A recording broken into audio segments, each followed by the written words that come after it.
contadores, colaboradores de Contraloría General de Cuentas, sean bienvenidos una vez más a este espacio virtual. Me es grato poder saludarlos la mañana de hoy, 9 de septiembre del año 2021, para continuar compartiendo con esta serie de capacitaciones que dieron inicio el día martes. Según nuestra agenda, hoy nos corresponde abordar el taller número 2 del módulo 3 del Plan de Capacitación del Sistema Nacional de Control Interno Gubernamental. Esto en la declaración del Año de la Ética y la Probidad en el marco del Bicentenario de Independencia de nuestra bella Guatemala. Agradecimiento a nuestra máxima autoridad, el señor Contralor, doctor Edwin Humberto Salazar Jerez, y por supuesto a las autoridades de la Dirección de Formación y Capacitación en Fiscalización de Control Gubernamental, quienes permiten el desarrollo de esta. El día de hoy contamos con dos profesionales que estarán acompañándonos en sala, abordando el taller práctico número 2 correspondiente a esta sesión. Como hemos venido trabajando, las preguntas podrán enviarlas a través del chat de este evento, indicando a quién de los ponentes está dirigida. No olviden realizar su registro en el formulario de asistencia que estará circulando en el chat antes mencionado. El registro es una única vez y deben de completar la información de forma completa y correcta.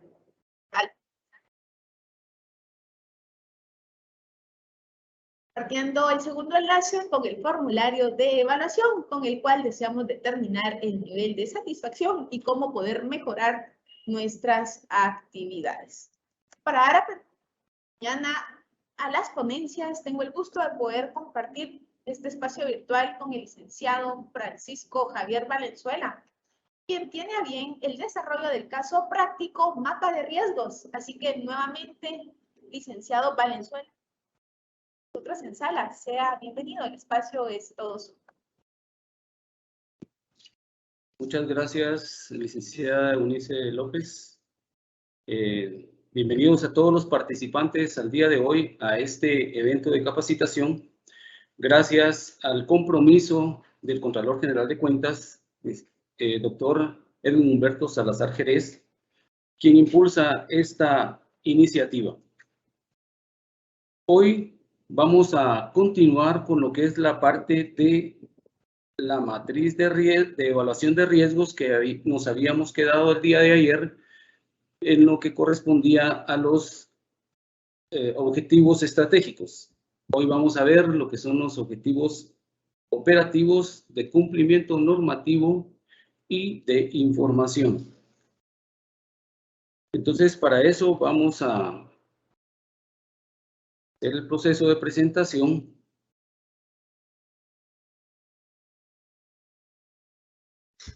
Y aquí tenemos lo que es la matriz de evaluación de riesgos. Entonces, ahora, solo para hacer un breve recordatorio, aquí tenemos solo para recordar lo que vimos ayer, cómo fuimos construyendo lo que es el inventario de riesgos. Aquí tenemos los riesgos estratégicos, los riesgos operativos, los de cumplimiento normativo y los de información. Ahora vamos a ir desarrollando cada uno de los riesgos operativos que fueron identificados en este caso práctico.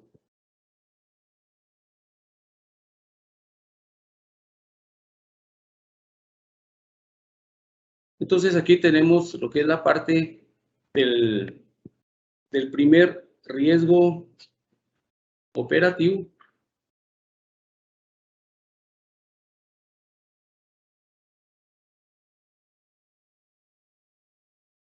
En donde vamos a ir viendo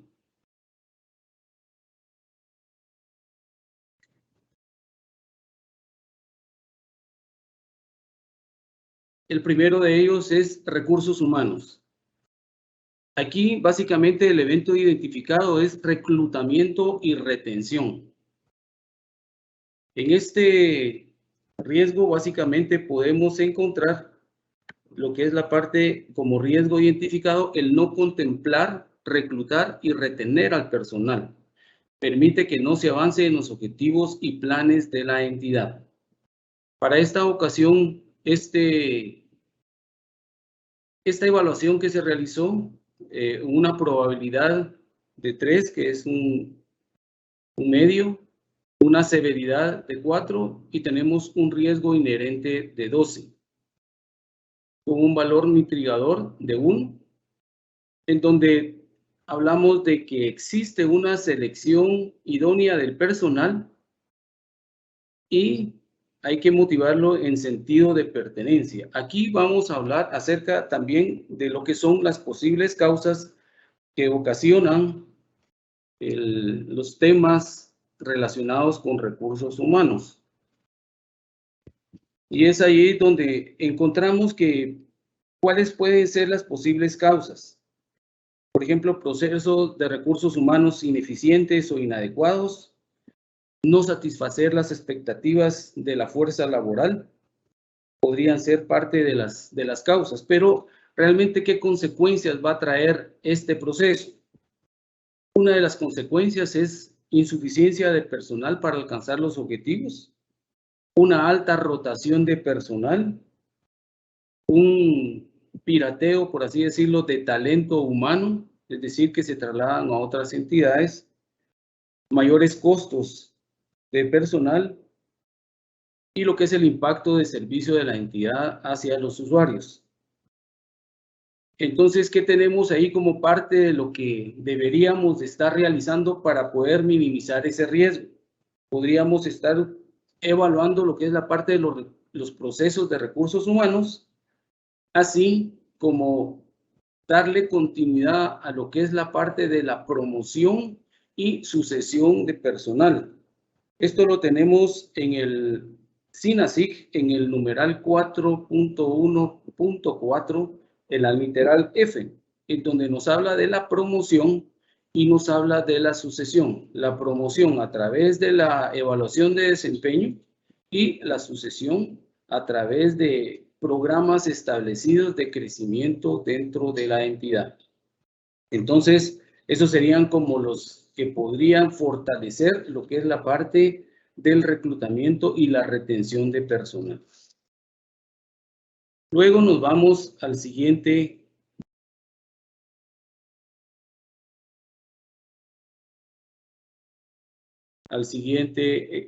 caso. Entonces, aquí tenemos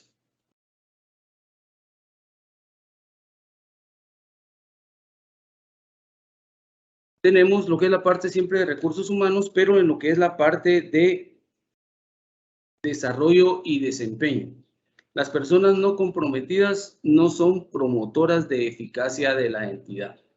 Entonces, aquí tenemos una probabilidad, porque hay que fortalecer el compromiso de todo el personal para poder cumplir con los objetivos institucionales. Y también tenemos lo que es la calificación de severidad, que de alguna manera sí tiene un impacto significativo, porque al no tener personas comprometidas, se tiene la limitación de que no hay una respectiva eficacia.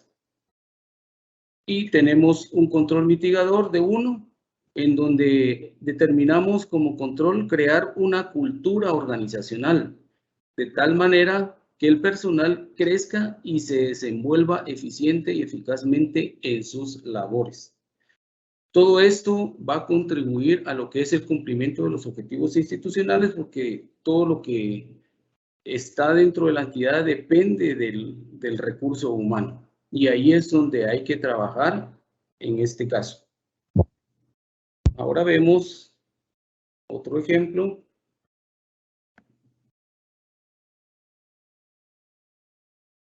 Y este también está relacionado con recursos humanos. Y aquí estamos viendo lo que es la evaluación de desempeño, lo que es la parte de la continuidad de la evaluación de la persona en cuanto al perfil y en cuanto a las atribuciones que debe de tener el personal para poder realizar su actividad de acuerdo a lo que a sus funciones le fue establecido. Entonces aquí miramos resistencia al proceso que se aplica para acompañar y controlar las actividades de las personas y verificar los resultados. Aquí esto es bien importante porque hay que hacer una evaluación que sea objetiva, con documentación que respalde esa evaluación. No es solamente subjetiva, sino que también tiene que haber ese acompañamiento de esos procesos que se van dando como para poder irle diciendo a la persona, mire, en esto tiene que mejorar, en esto tiene que capacitarse, en fin, o sea, irlo apoyando. Y de esa cuenta va a ir realizando una mejor labor. Por eso es que tanto en probabilidad como severidad se puso una calificación de 4 con un valor mitigador de control de 1. Y entonces, ¿qué es lo que se está proponiendo? Pues crear sistema de calificación del personal en donde se demuestre favorecer la competitividad, pero la competitividad sana, no la competitividad que venga a hacer problema o crear conflictos entre las personas. Nos vamos nuevamente al siguiente caso. Vamos a ver si no se me escapó uno. No. Entonces, el siguiente caso es el siguiente.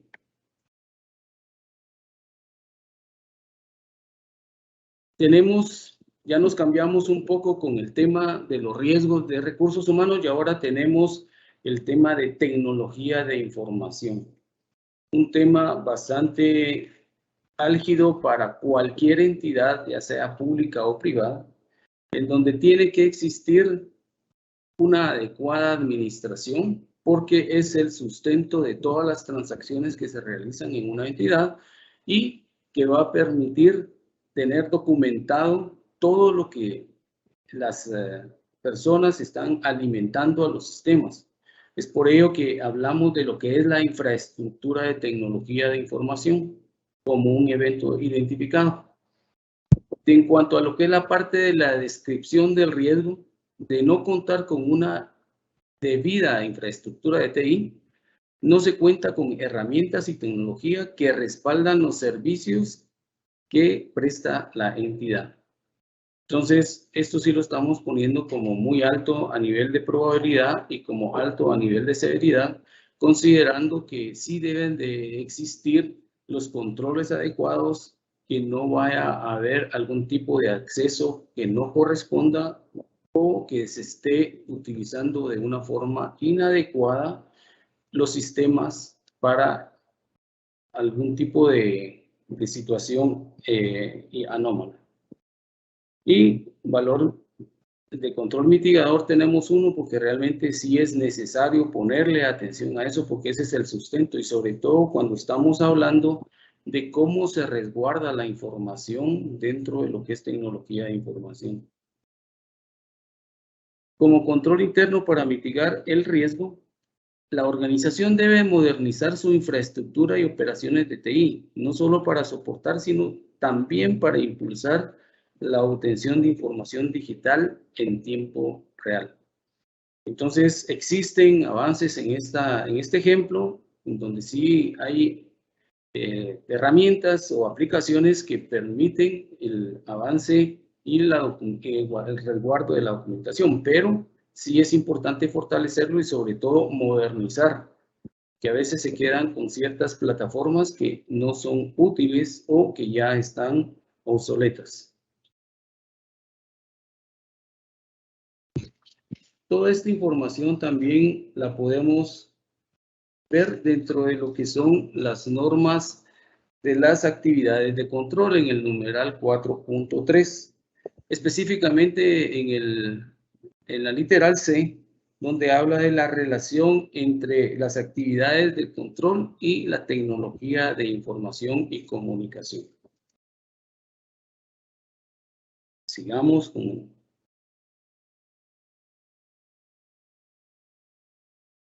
el siguiente caso de tipo operativo. Y aquí tenemos el otro tema, lo que es seguridad y accesos de tecnología de información como un evento identificado.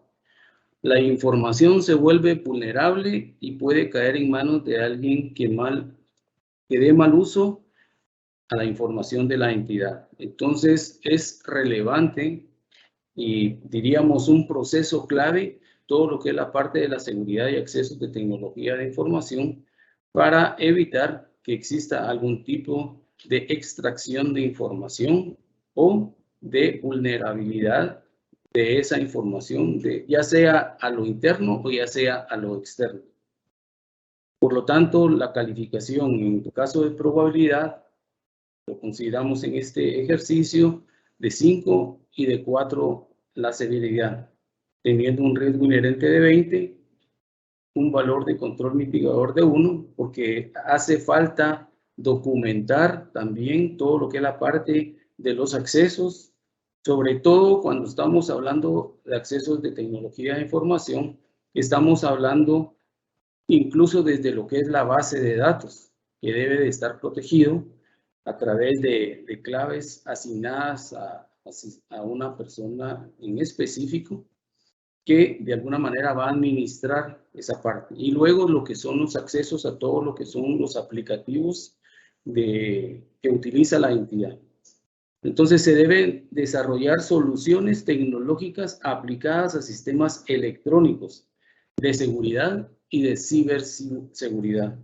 Entonces ahí es donde estamos hablando de temas a lo interno y a lo externo. Luego nos vamos con el siguiente caso. Y tenemos lo que es, nos cambiamos nuevamente de área evaluada, nos vamos al área de siniestros y aquí encontramos eventos identificados en cuanto a lo que es desastres naturales y pandemias, que se presentan interrupciones en la entidad debido a eventos naturales, incendios, temblores, huracanes y pandemias y otros, ¿verdad? Entonces aquí estamos muy expuestos a lo que es la parte de, ya lo vivimos, experimentamos, a erupciones de volcanes, a inundaciones, a temblores y por qué no decirlo también a incendios. Entonces hay que evaluar, la entidad tiene que evaluar en la parte que le corresponde a qué está sujeta. Y aquí tenemos una probabilidad y una severidad de 4, o sea, alta para ambos, un riesgo inherente de 16, un valor de control y mitigador de 1 y un riesgo residual de 16. Entonces aquí es mantener un código en caso de que ocurra algún desastre para continuidad de los servicios de la entidad. Aquí es importante establecer ciertos procedimientos, mecanismos o como dice ahí, un código que indique qué personas, en qué lugar, cómo participan, cómo para poder por lo menos disminuir un poco este riesgo.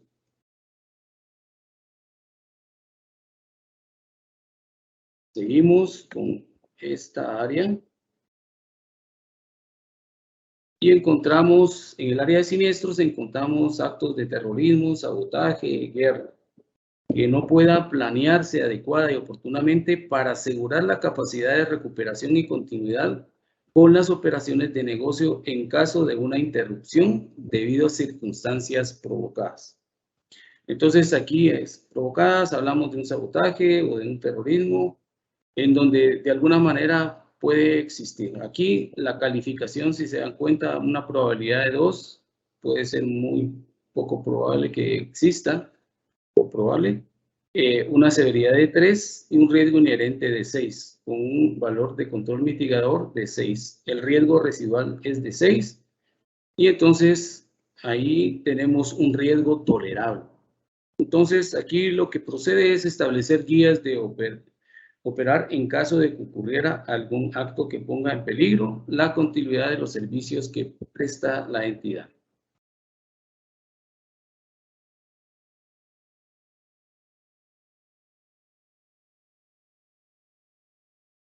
Nos vamos ahora con lo que es la parte del área evaluada de activos físicos. y específicamente los eventos identificados en lo que es propiedad, planta y equipo. Y básicamente la descripción de riesgo es que no se proporcione protección física y mantenimiento adecuado a los activos de larga duración, tales como edificios, muebles, maquinaria, equipos y otros activos para optimizar su vida útil. Es decir, tener como mecanismos que permitan el resguardo y el funcionamiento adecuado de estos activos.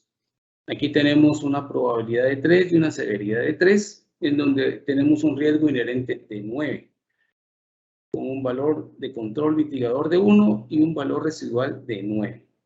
Entonces, aquí la importancia es siempre mantener el control de estos activos a través de realizar un inventario físico que permita comparar con los registros contables la existencia, valuación y exactitud de estos bienes. Ahí terminamos lo que es la parte de los riesgos, de los objetivos operativos constituidos en riesgos. Ahora nos trasladamos a todo lo que es la parte normativa. Y aquí es donde vamos a tratar específicamente el tema de lo que es el código de ética. El evento identificado es la ética, que no existan normas de conducta para los empleados diseñadas para dirigir la entidad más allá del apego a las leyes vigentes. Es decir, el código de ética lo que contiene son principios y valores establecidos por la entidad, dados a conocer a todos los colaboradores de una entidad para que puedan ser de observancia en la entidad y que se puedan cumplir. ¿Para qué? Para evitar actos deshonestos, actos ilegales, actos de corrupción, actos de fraude, y etc. Entonces aquí tenemos una probabilidad muy alta, una severidad alta y un riesgo inherente de 20. Y entonces tenemos como control que debe de existir un código de ética, pero falta la difusión y capacitación. El comité de ética que vele por su cumplimiento. Y aquí es un tema muy relevante porque puede existir el código de ética, puede existir el comité. El tema que en este caso se queda en el comité y no pasa a más. Es decir, no se toman medidas con relación a lo que está ocurriendo en las diríamos, denuncias que se hacen a este comité. Y ahí es donde toma una importancia relevante lo que es el comité del código de ética, porque de alguna manera tiene que gestionar y tiene que trabajar en el cumplimiento del código de ética, de acuerdo a los lineamientos establecidos en el mismo. Entramos a otro tema también bastante interesante, que de alguna manera lo acoge lo que es la parte del código de ética. Y aquí entramos al fraude. Esta descripción de riesgo se considera como los procesos preparatorios hechos, en este caso, pues, son los procesos preparatorios hechos por el contratista, procesos de licitación para obras públicas. Aquí, en algunos casos, en este caso, pues, de este ejemplo, aquí participó el proveedor para poder decir cuáles son los términos de referencia para poder incluirlos dentro de lo que es las bases. Y ahí es donde se empieza a complicar todo, porque de alguna manera eso no es correcto. Y por eso es que se le puso una probabilidad y una severidad de 5 a cada uno, o sea, muy alto, teniendo un riesgo inherente de 25 y que dan con un valor de control mitigador de 1 y un riesgo residual de 25. Entonces aquí básicamente establecer que el oferente no interfiera en los términos de referencia para direccionar las especificaciones técnicas a su favor.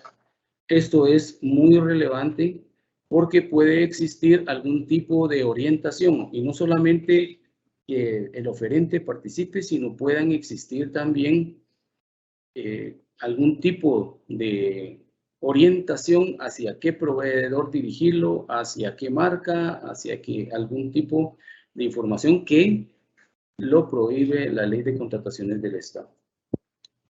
Aquí solo me voy a permitir mostrarles un ejemplo de una gráfica para poder matizar un poco más el fraude, para poderlo delimitar un poco más, porque todo esto trae como ciertas consecuencias y que de alguna manera también pueden cometerse delitos. Entonces, esta es una matriz que puede ser utilizada específicamente en donde vemos el mismo caso que tenemos en la matriz de evaluación de riesgos. Tenemos una licitación de infraestructura de carreteras, estamos en la fase preparatoria.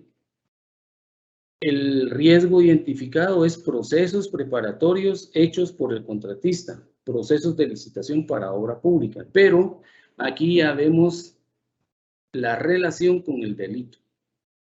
Y aquí estamos hablando de un cohecho pasivo. Estamos hablando de un enriquecimiento ilícito. Estamos hablando de lavado de dinero y de fraude, en este caso específicamente, como identificar. Y aquí ustedes tienen el concepto de lo que dice el artículo 439, que se refiere a lo que es el cohecho pasivo. Entonces, el análisis del contexto de por qué ocurren este tipo de situaciones. Y básicamente aquí hablamos de que las autoridades tienen la facultad de decidir la contratación del proveedor para la construcción de una carretera. En la fase de los términos de referencia, el oferente direcciona las especificaciones técnicas y a su favor, entregando una contribución a las autoridades para su aceptación. Entonces, aquí vemos cómo es que se empieza a matizar todo esto. También tenemos una relación de lo que son los factores externos e internos que nos pueden llevar a evaluar este riesgo. Y aquí básicamente tenemos aspectos legales y normativos y de intereses económicos. Y así tenemos aquí otros ejemplos que no los vamos a tratar a más detalle. Sin embargo, vamos a seguir trabajando en lo que es los otros riesgos, pero por ejemplo tenemos en lo que es contratación de personal, en lo que es la parte de administración financiera, ciertos riesgos que pueden incurrirse dentro de lo que es una entidad. Regresamos nuevamente entonces a lo que es nuestra matriz de evaluación de riesgos. Este otro caso puede ser adicional, más que todo para identificar los delitos a los cuales se están cometiendo como relación de un fraude, ya sea potencial o cometido. Ahora nos vamos al área legal. Y entonces aquí entramos en todo lo que es el proceso de anticorrupción y también vemos en la descripción de riesgo que no exista un ambiente institucional que evite actos de corrupción y que no se establecen ni promuevan prácticas de actividades aceptables. Entonces, estos riesgos de anticorrupción también están establecidos dentro de lo que es el SINASIC. Hay un apartado de eso donde sería bueno considerarlo. Y básicamente, ¿qué promueve todo esto? Pues de alguna manera, una de las causas es el recibir u ofrecer sobornos u otros pagos ilegales, incluyendo regalos, descuentos, cortesías, artículos gratuitos y lavado de dinero. Entonces, hay que tener mucha atención en todos estos, en la identificación de todos estos riesgos. En este caso, pues tenemos una probabilidad y una severidad de 4 que es alta, un riesgo inherente de 16, un valor de control mitigador de 1 y un riesgo residual de 16.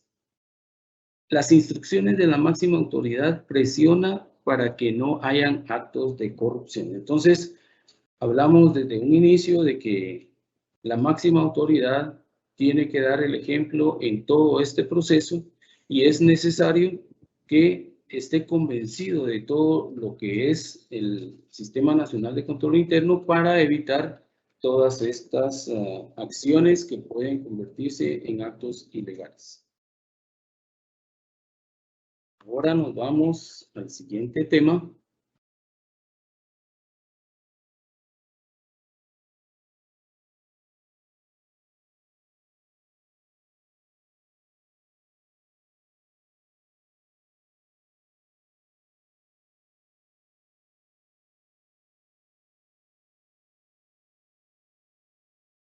Y tenemos entonces lo que es la parte de contratos. Aquí describimos el riesgo como que se celebren contratos en términos y condiciones no favorables para la entidad o que exista falta de cumplimiento y monitoreo de cláusulas contenidas en los mismos que deriven de pérdidas. Aquí tenemos una probabilidad de 3 y una severidad de 4, un riesgo inherente de 12, un valor de control mitigador de 1 para un riesgo residual de 12. Las juntas calificadoras de eventos tienen claro que los contratos deben ser favorables para la entidad, considerando todo lo que son los elementos de la Ley de Contrataciones del Estado para efectos de promover el beneficio de lo que es el Estado.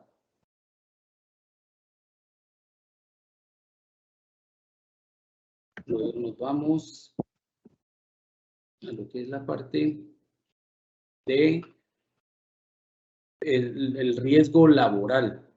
Entonces, ¿qué riesgo encontramos aquí? Que no se identifiquen y prevengan riesgos legales causados por el incumplimiento de leyes y regulaciones laborales, incluyendo impuestos, salarios, discriminación, incapacidades y seguridad en el lugar de trabajo. Entonces, aquí puede existir algún tipo de riesgo a nivel de la entidad que de alguna manera tenga que mejorar para efectos de no caer en el incumplimiento de toda esta legislación a nivel de salud y seguridad ocupacional, a nivel de laboral y en fin, todo lo que va relacionado con todos los colaboradores de una entidad. Aquí la probabilidad y la severidad lo miramos como un riesgo medio, el riesgo inherente de 9, un valor control mitigador de 1 y un riesgo residual de 9. Entonces, se tiene cuidado en la entidad de que todo personal contratado debe quedar formalmente documentada su contratación y participación en la entidad. Primero, para dejarlo legalmente establecido y luego que también existan como dentro de la entidad todos los medios necesarios para poder darle la seguridad a nivel como persona y de todos sus derechos que le corresponden.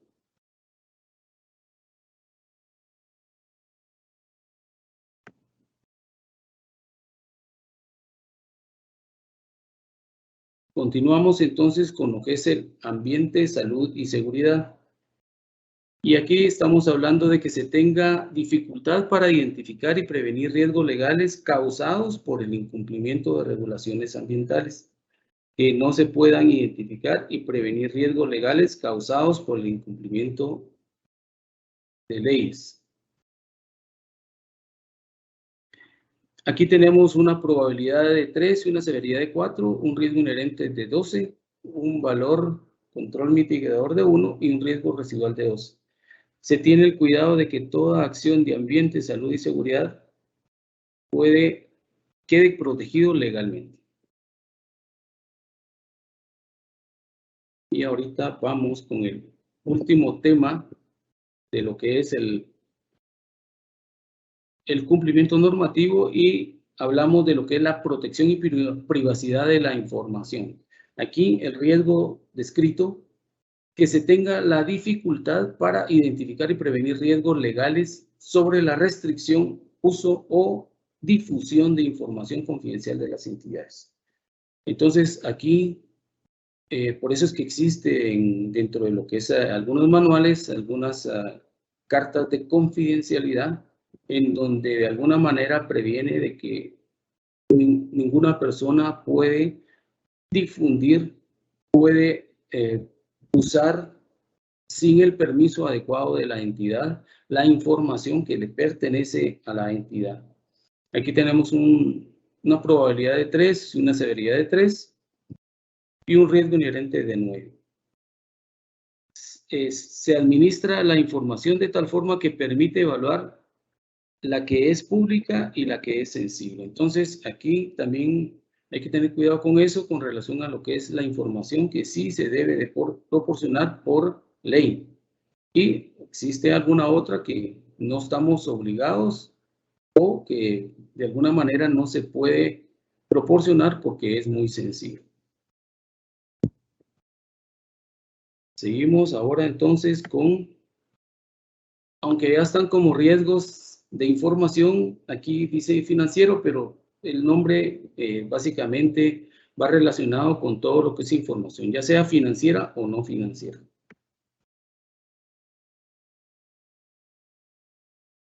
Aquí tenemos entonces lo que es la parte de la administración del flujo de efectivo de la entidad. Y el riesgo aquí es que se dificulte administrar de manera eficaz y eficiente los flujos de efectivo para mantener una liquidez que permita a la entidad cumplir con sus obligaciones. De esa cuenta existe una probabilidad de 3 y una severidad de 4, con un riesgo inherente de 12 y un riesgo residual de 12. Y básicamente se propone llevar un control diario de la administración del efectivo de la entidad para evaluar las necesidades. Y aquí es la importancia de saber lo que es la parte de los ingresos con relación a los egresos que tienen que ir ocurriendo, la disponibilidad que existe para poder ir administrando adecuadamente el flujo de efectivo que utiliza la entidad.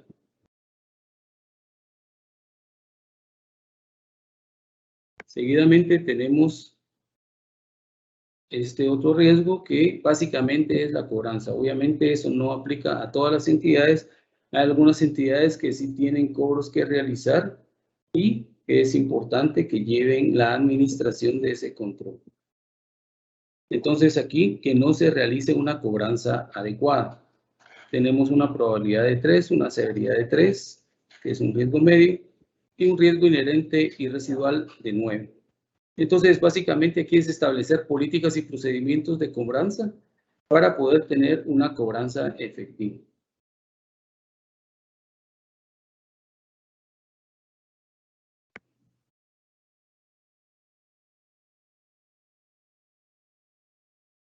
Luego aquí tenemos lo que es la parte del área evaluada, contabilidad y reporte de información, contabilidad, reporte y revelación de información. Y aquí el riesgo es que no se registren y presenten transacciones financieras de forma correcta en el periodo contable adecuado y de acuerdo a las normas de información financiera requeridas por el ente rector, que se tome una mala decisión basado en esa información contable. Entonces aquí le estamos poniendo una probabilidad de 4 y severidad de 4, que es alta, y un riesgo inherente y un riesgo residual de 16. Entonces, ¿cómo vamos a mitigar esta deficiencia o este riesgo?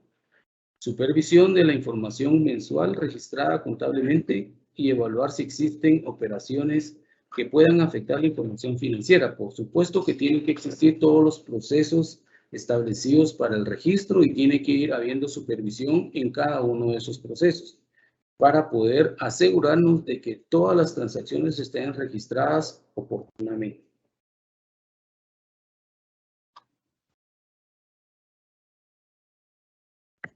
Luego nos vamos con este otro caso, que básicamente es requerimiento de control interno dentro de lo que es el área de contabilidad y reporte de información. Y el riesgo está establecido que existen debilidades significativas en los controles internos relacionados con el área de finanzas, que puedan tener un efecto negativo en los reportes generados para entidades regulatorias locales. Entonces, aquí estamos evaluando de que sí se determinó que existen debilidades, ya sea por falta de procedimientos, por falta de comunicación de las acciones que se deben de tomar para poder reportar adecuadamente, y eso de alguna manera puede ocasionar que no existe un adecuado control interno en el registro de las transacciones, de algunas transacciones de la entidad. Por lo tanto, aquí evaluamos una probabilidad alta y una severidad muy alta. Por lo tanto, tenemos un riesgo inherente de 20 y un riesgo residual de 20. Entonces, aquí es cumplir con los lineamientos establecidos para un adecuado control en las actividades financieras que deban registrarse oportunamente en la contabilidad.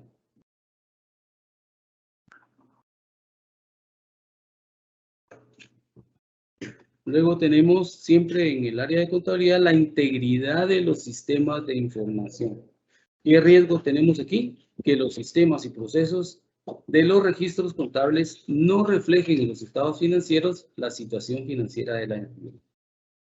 Entonces, aquí tenemos una probabilidad de una severidad alta de 4, un riesgo inherente de 16, un riesgo residual de 16, pero básicamente aquí lo que estamos observando es de que pueden existir transacciones que se puedan modificar dentro del sistema, volviendo siempre al tema de los accesos, que en algún momento determinado elimine una transacción, se genera información, de ahí se vuelve a cargar la transacción otra vez y entonces ya vuelve a quedar. Entonces, eso es lo que hay que evitar, que exista una integridad total, estar seguros de que todas las transacciones ocurridas en una entidad están registradas en la información financiera a través de un sistema. Y aquí se logró identificar esta situación.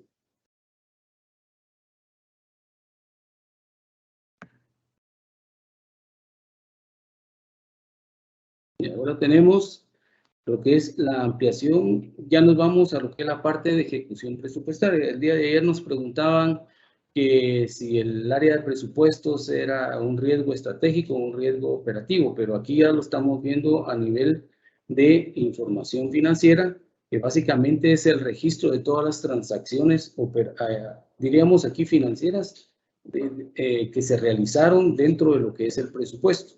Entonces, allá desde el punto de vista estratégico, se mira de una forma diferente, porque ahí lo que queremos saber o identificar a nivel de la máxima autoridad es establecer con cuánto presupuesto tengo yo, cómo lo voy a distribuir a cada una de las direcciones y cómo se va a operar. En tanto que aquí sí es la parte operativa de lo que es la ejecución del presupuesto, cómo se va ejecutando conforme va transcurriendo el tiempo. Entonces aquí miramos como riesgo que no existen mecanismos para considerar las ampliaciones o reducciones del presupuesto. Aunque dentro de la ley del presupuesto están establecidos lo que son los mecanismos para ampliaciones o reducciones, pero aquí se determinó que no se realizan oportunamente. Por lo tanto, se tiene una probabilidad muy alta de 5 y una severidad de 4, un riesgo inherente de 20 y un riesgo residual de 20. ¿Qué controles tenemos aquí para mitigar esto? Pues que todas las ampliaciones y reducciones del presupuesto pasen por un proceso de autorización y verificación del registro en el sistema establecido. Por supuesto que tiene que venir desde la máxima autoridad hasta el registro de esas ampliaciones o reducciones.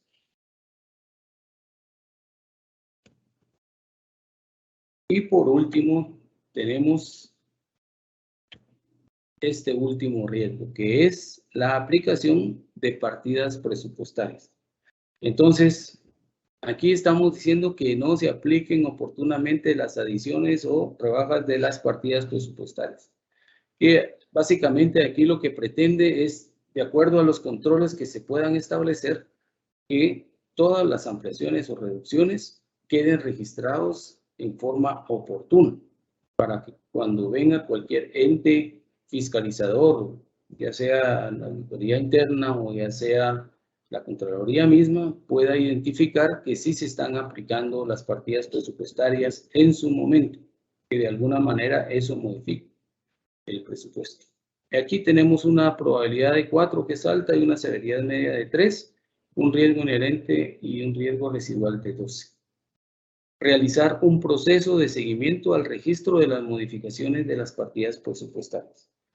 Si se dan cuenta, todo esto tiene que ver con mucha información, con mucha mucho conocimiento de la entidad, y ahí es donde resalta la importancia de la participación de la máxima autoridad, del equipo de dirección y de los servidores públicos, que de alguna manera contribuyen en lo que es la parte de la identificación de los riesgos, como para poder también comprometerse a corregirlos. Y ahí es donde mostramos entonces, diríamos, lo que es la foto de la entidad, porque básicamente esto es gestión de riesgos, mostrar la foto de cómo está actualmente. Y al final de cuentas no hay que tener temor a decir las cosas como están, porque debe de existir una actitud y un compromiso de poder mejorar todo lo que de alguna manera se ha encontrado como riesgo importante.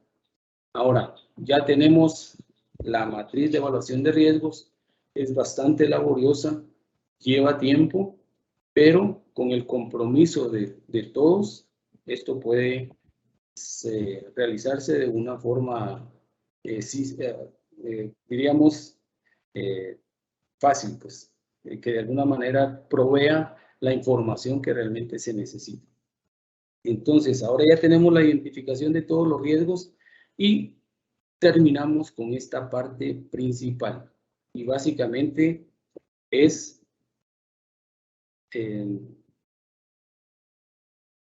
lo que es el mapa de riesgos.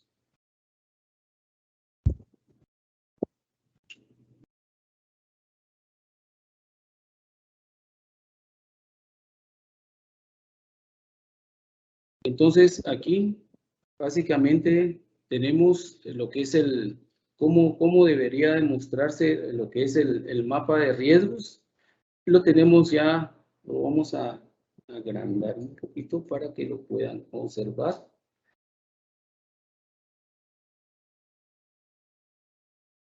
Y aquí tenemos entonces la identificación de todos los riesgos. Como ustedes podrán darse cuenta, hay riesgos altos, medios y bajos.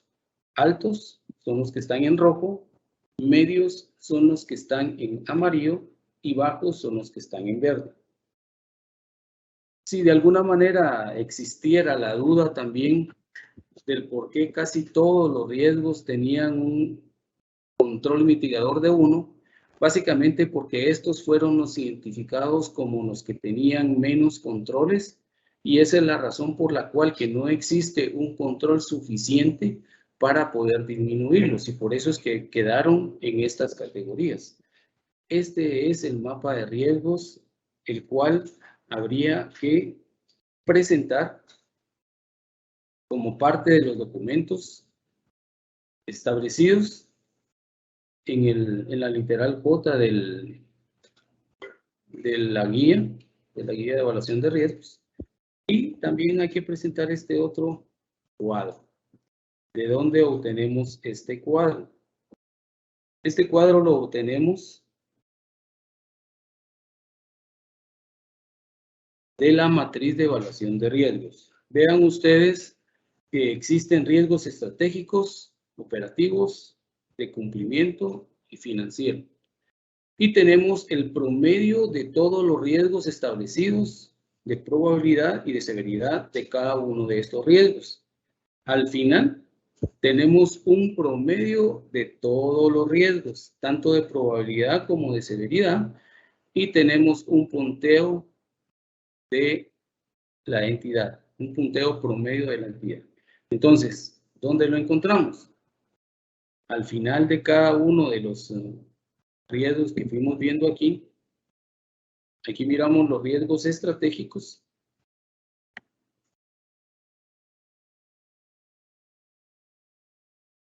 Y aquí es donde vemos la probabilidad y la severidad. Y básicamente esto es el promedio de todos los riesgos estratégicos establecidos.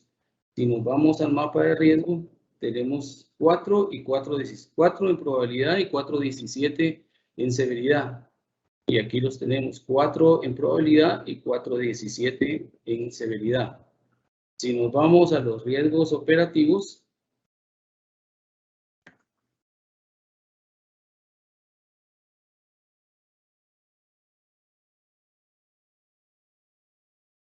Ahí tenemos entonces, tenemos 3.62 y 3.75. Eso lo vemos de aquí, 3.63 aproximado y 3.75. Luego tenemos los riesgos de cumplimiento normativo.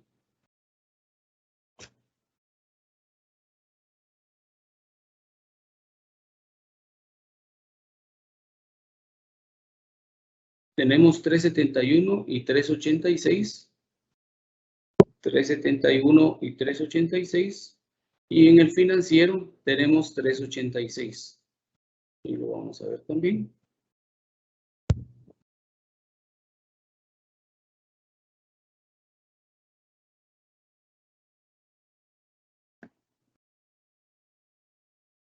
Tenemos 386. Entonces, con esto estamos presentando los cuadros que se requieren en esta literal, en donde ya podemos ver lo que es la parte de punteo de cada uno de los riesgos a los cuales hay que darle mayor atención. Y si se dan cuenta, son los riesgos estratégicos de los de mayor riesgo, los de riesgo alto, a los cuales había que darles tratamiento. Sin embargo, aquí en la matriz podemos observar que también, eso no quiere decir que solo los estratégicos van a ver, no, sino que también existen riesgos operativos, incluso financieros también, que están dentro de lo que es el riesgo alto. Aquí aparece, en la tabla aparece el 25, aquí el 20, aquí el 20, aquí el 16. Entonces, en estas calificaciones están los del 16, en esto los del 20, y en este hay un riesgo que está sumamente alto. De esa cuenta es que tenemos entonces cubierta lo que es la parte de la matriz de evaluación de riesgos y de lo que es el mapa de riesgos. Es así como damos gracias por habernos permitido compartir esta capacitación y que de alguna manera esperamos que sea provechoso para todos y sobre todo que sea un compromiso de todos para este proceso. Muchas gracias por su atención.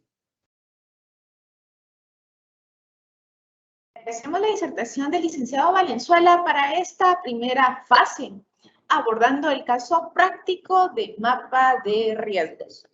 Damos paso a la segunda ponencia del día de hoy, a cargo del licenciado Gilberto Julián Rojas, quien estará desarrollando el taller y caso práctico número 2, Plan de Trabajo de Evaluación de Riesgos.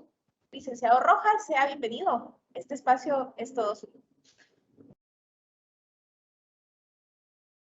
Hola, muy buenos días, maestra Eunice, y buenos días a todos nuestros compañeros de Contraloría General de Cuentas. Para mí es un gusto estar nuevamente con ustedes compartiendo este espacio de capacitación.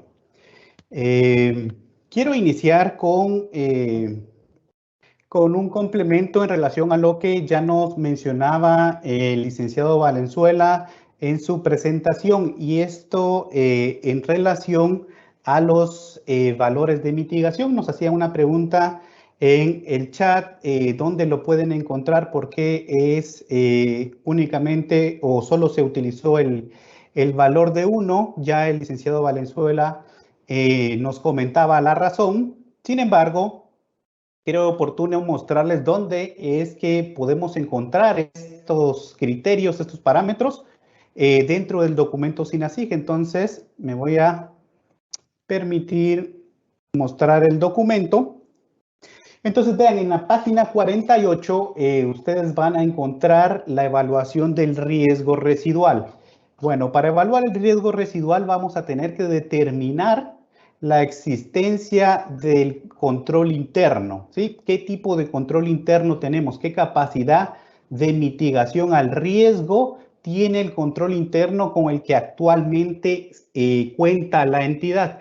Y esto es lo que manejamos como valor de control mitigador. Y aquí vemos que hay una tabla de criterios en la página 49 y ahí están los 5 elementos que conforman el criterio de madurez y la capacidad de mitigación al riesgo.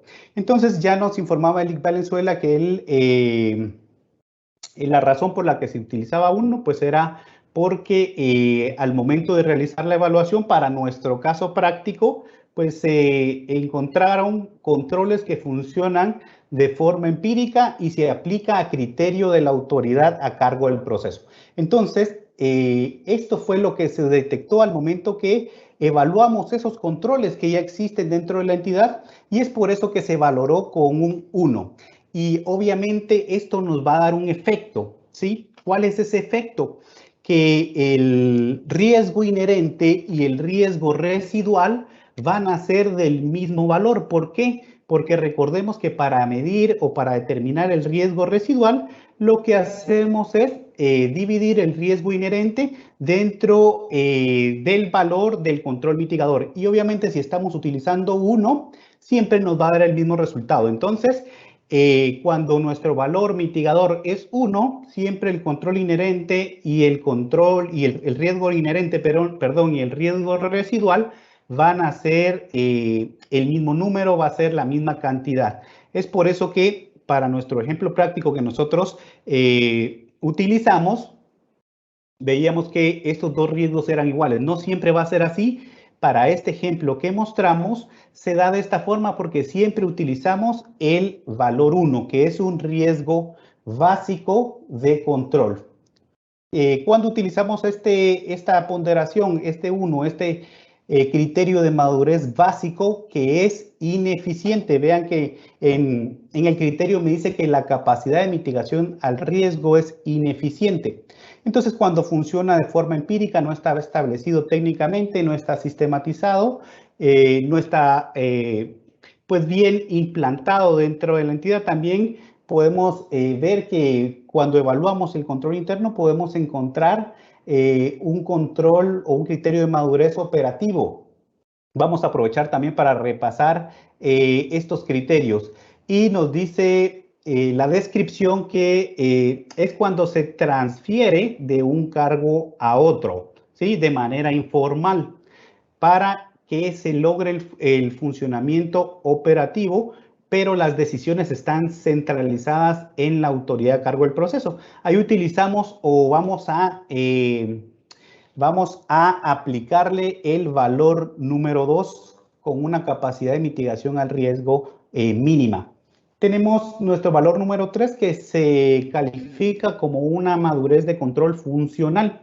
Nos dice que el control es parte de documentos o instrucciones dadas por escrito a los empleados mediante la transmisión de conocimientos. Los controles buscan el funcionamiento de procesos administrativos para el alcance de objetivos operativos. Entonces vemos acá cómo ya va evolucionando ese control. Desde algo informal que se tenía, desde algo empírico, empezamos a ver que ya hay un control por escrito. Entonces, cuando hay un control por escrito, ahí podemos utilizar nuestro criterio de madurez del control funcional, que esto nos va a dar una capacidad media de mitigación al riesgo. Entonces, vamos viendo cómo cada uno de estos factores nosotros los vamos a tener que ponderar cuando estemos desarrollando este proceso de gestión de riesgos e implementación de controles dentro de nuestra unidad, dentro de nuestra jefatura, dentro de nuestra dirección. Nosotros vamos a tener que familiarizarnos con estas tablas de criterio para que podamos ir calificando esos criterios, siempre obviamente con el auxilio de personas que conozcan la herramienta.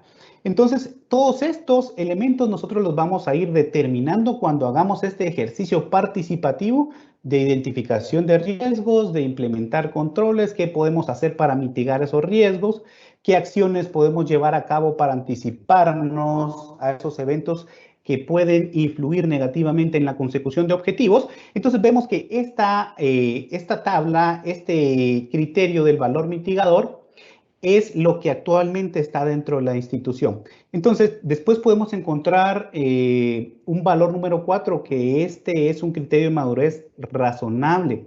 Esto es cuando el control incluye formalmente, se incluyen políticas en procedimientos escritos actualizados de acuerdo a la necesidad de la entidad, enfocándose en el funcionamiento de los procesos operativos claves para el alcance de objetivos. Los controles son comunicados por escrito. Ya vemos acá un control mucho más formal, incluido ya en documentos que ha generado la entidad para sistematizar esos procedimientos, para generar esas políticas y que sean conocidos por todos los colaboradores. Cuando hay un procedimiento de esta forma, la mitigación al riesgo es aceptable. Y por último, vamos a tener un control interno que sea eficiente. ¿Sí? ¿Cuándo lo vamos a valorar con una cantidad de 5? ¿Cuándo es que un control es eficiente? Cuando el diseño de este control va a permitir la actualización constante. ¿Eso qué quiere decir? Que va a estar sujeto a revisión. Este control va evolucionando, no solo lo desarrollamos y ahí queda olvidado, no, tiene una evolución constante, se actualiza pues por los responsables de llevar a cabo los procesos. Se va generando esos espacios de supervisión, se van generando esos intercambios para generar mejoras. Entonces, este control es comunicado a los servidores públicos mediante capacitaciones formales por escrito.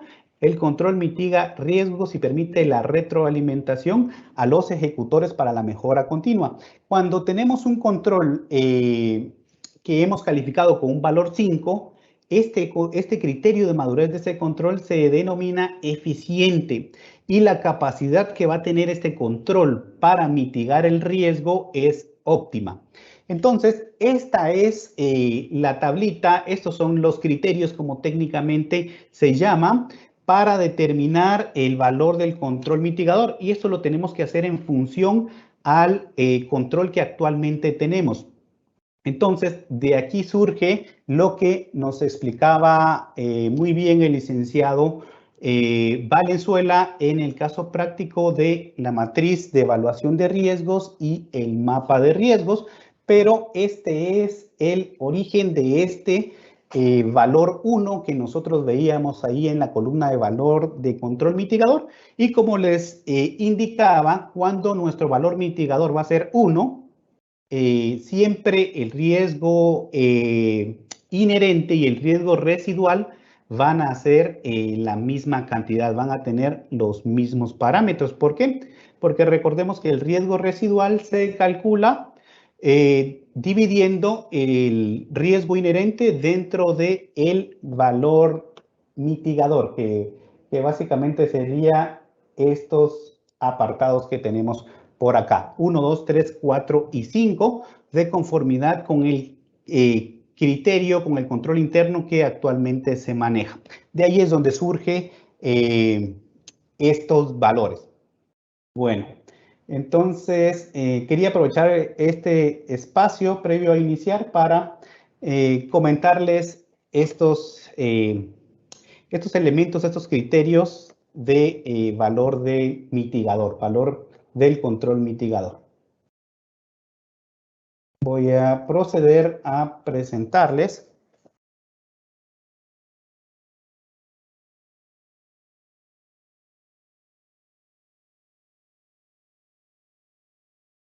El documento número 3 que vamos a estar trabajando en nuestro caso práctico. Si ustedes se han dado cuenta, pues el Sistema Nacional de Control Interno nos pide 4 documentos. De esos 4 documentos que empezamos a ver ayer de forma teórica, esos 4 documentos van a generar al final un informe, ¿sí? Un informe de control interno. Todos esos documentos nosotros los vamos a ir viendo a lo largo de esta capacitación. El día de mañana ya finaliza la capacitación con la presentación del informe de control interno. Entonces, en este momento vamos a ver el documento número 3, que es el plan de trabajo, ¿sí? Plan de trabajo en relación a la evaluación de riesgos. ¿De dónde surge este plan de trabajo? Pues toda nuestra base, toda nuestra columna vertebral va a ser esa matriz de evaluación de riesgos que acaban de ver en el caso anterior. Y entonces de ahí surgen todos estos elementos que vamos a empezar a ver ahora. Vamos a empezar con una columna de riesgo. Básicamente aquí lo que hacemos es trasladar los riesgos que han sido identificados en la matriz anterior. Entonces vean que el primer riesgo que vamos a ir desarrollando, vamos a ir trabajando en este documento, en esta matriz. Básicamente el objetivo de esta matriz es desarrollar, como su nombre lo indica, un plan de trabajo para que generemos esos controles y que estos pues puedan tener esa capacidad de reducir el impacto que puedan tener estos riesgos en la consecución de objetivos. Entonces, si ustedes se han dado cuenta a lo largo de esta capacitación, hemos empezado con la identificación de objetivos.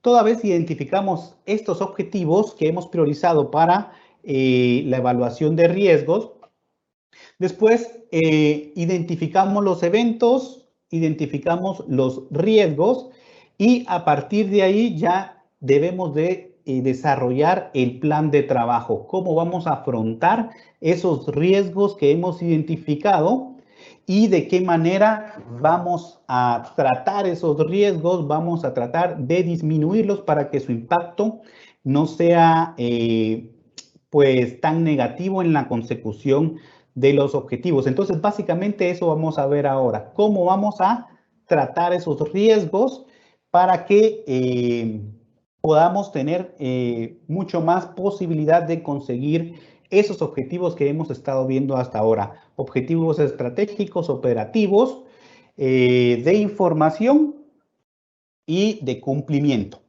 Entonces, empecemos a trabajar sobre nuestro plan. Entonces, vamos a tener una primera columna de riesgo que va a ser trasladada de la matriz anterior. Entonces, voy a ir haciendo estos cambios de hoja para que ustedes vean de dónde vamos trasladando esos datos. Si se dan cuenta, es esta columna que está acá, la columna G, la descripción del riesgo. Esta va a ser nuestra primera columna en el plan de trabajo. Después vamos a tener que referenciar el tipo de riesgo y básicamente va a ser el estratégico número 1, que es lo que ya tenemos por acá en nuestra columna D. Vamos a tener también nuestro nivel de riesgo residual, que ya lo trabajamos también acá en la columna de matriz de evaluación. Entonces, si ustedes se dan cuenta, estas primeras 4 columnas ya han sido trasladadas, ya han sido elaboradas en la matriz anterior. Entonces, trasladamos nuestro nivel de riesgo residual, que ustedes lo van a ver que ya se trabajó en la columna L. Nivel de riesgo residual para mi primer objetivo estratégico es de 20, entonces lo traslado a mi plan de trabajo. Controles recomendados también ya se trabajaron en la matriz de evaluación y están en la columna M. ¿Sí? Entonces, trasladamos esos controles que ya se han empezado a desarrollar y entonces ya hay tenemos controles recomendados. Tenemos controles recomendados. Después vamos a tener prioridad de implementación. Entonces, como vemos que nuestro riesgo residual, ¿sí? Nuestro riesgo residual se va a encontrar en un parámetro donde la tolerancia al riesgo nos indica que es no tolerable. ¿Dónde vamos a encontrar todos estos elementos? Los vamos a encontrar al final del documento SINASIG. En el apartado de anexos vamos a encontrar al final de la guía número 1 la tablita que son los criterios de tolerancia al riesgo. Ahí vamos a tener estos parámetros que vamos a ir trabajando y la prioridad que le vamos a ir dando a estos riesgos residuales. Recordemos que el riesgo residual va a ser aquel que nos va a quedar después de que se ejecuta algún control. Entonces, vamos a tener 3 rangos en esta tolerancia al riesgo. Vamos a tener del 1 al 10, que nos indica el criterio que es un criterio básico. Este criterio pues es un riesgo residual tolerable que no requiere atención inmediata, y va a ser gestionado razonablemente por el control interno de la entidad. Entonces, cuando tenemos una calificación en riesgo residual del 1 al 10, nos dice esta tolerancia al riesgo que la priorización pues no va a ser tan inmediata, ¿sí? No va a ser tan inmediata. ¿Por qué? Porque está dentro de nuestros parámetros tolerables. No va a afectar tanto la consecución de los objetivos. Después también podemos tener un rango entre el 10 y el 15. Y esto nos indica el criterio que es un rango gestionable. Ahí vamos a tener un color amarillo del 10 al 15. Y esto nos dice que es un riesgo residual que puede ser gestionado a través de opciones de control adicionales o respuestas específicas al riesgo. Entonces vean que aquí ya nos empieza a decir, gestionemos ese riesgo que está en amarillo, a diferencia del verde que nos decía, gestiónelo, pero no requiere atención inmediata. El amarillo ya nos dice, gestione este riesgo residual. Bueno, entonces del 10 al 15 va a aparecer de color amarillo. Y del 15 en adelante va a aparecer de color rojo. Estos colores y estos parámetros son lo que definimos tolerancia al riesgo, compañeros. Esto debe de ser validado por la máxima autoridad de la institución. En nuestro caso de Contraloría General de Cuentas, cuando se fiscalicen las entidades del Estado para los auditores gubernamentales, estos parámetros de tolerancia al riesgo deben de ser aprobados por la máxima autoridad. Para el documento SINASIC, pues se utiliza esta tabla de tolerancia al riesgo como parámetros a manera de ejemplo, ¿sí? No tienen que ser asumidos por las entidades en este mismo rango. No, pueden ellos ir generando sus propios criterios en relación a la tolerancia que van a tener al riesgo. Entonces, repito, estos rangos del 1 al 15 son los que el documento va dando a manera de ejemplo. Para las entidades del Estado y para la propia Contraloría, pues se van definiendo internamente y aprobados por la máxima autoridad. Pero tampoco nos dicen no puede usar esos. Si la institución los quiere acoger, pues lo puede hacer, pero siempre aprobados por la máxima autoridad. Bueno, entonces hablábamos de que vamos a tener estos tres parámetros de tolerancia al riesgo. Los van a encontrar ustedes en la página 50 del documento SINASIC, Sistema Nacional de Control Interno Gubernamental. Entonces, el último parámetro, el último criterio, que es del 15 adelante, nos dice que va a ser un riesgo residual no tolerable. Es decir, que tiene mucho mayor exposición a no alcanzar los objetivos. Entonces, cuando empecemos a ver riesgos residuales de color rojo, estos riesgos nos van a indicar que tienen mucha probabilidad de que afecten el cumplimiento o la consecución de nuestros objetivos. Y entonces va a ser necesario ver la estrategia que vamos a utilizar para dar respuesta al riesgo. Si no existe un control, pues implementarlo. Si existe y no es funcional, replantearlo. Entonces, va muy vinculado a la estrategia y va a requerir acción y atención inmediata. Entonces, platicando un poco de esto que vamos a ver ahora es la tolerancia al riesgo. Esta es la tolerancia al riesgo que va a aparecer dentro del documento en la página número 50.